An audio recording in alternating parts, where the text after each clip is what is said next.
جہاں تک بدکاری اور زنا کا سوال ہے، سورہ نور کے اندر آیت، سورہ 24ویں سورت آیت نمبر 2،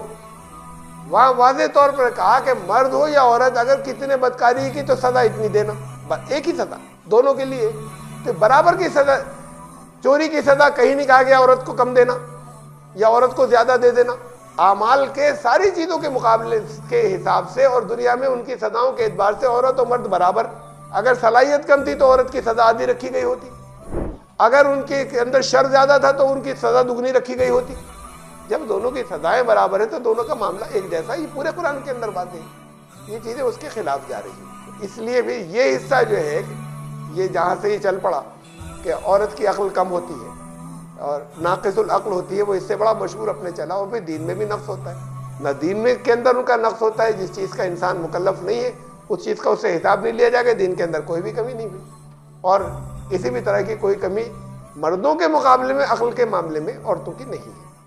یہ کم از کم قرآن نہیں کہہ رہا، اور یہ احادیث کی پوزیشن میں نے آپ کو بتایا کہ یا تو وہ غلط ہے اور وہ صحیح ہے، تو پھر وہ راوی اس کے جو ہے وہاں اشکال ہو گیا کہ رسول اللہ صلی اللہ علیہ وسلم کی بات وہ نہیں ہے کہیں بھی، بلکہ جو راوی ہیں وہ ان کی کہی بات کو حضور صلی اللہ علیہ وسلم کی بات جو ہے وہ مان لیا گیا، درمیان میں آگے کا وہ ٹکڑا جو ہے وہ نبی اکرم صلی اللہ علیہ وسلم کا اپنا کہا ہوا تھا ہی نہیں، جو قرآن کے خلاف جا کر پڑتا۔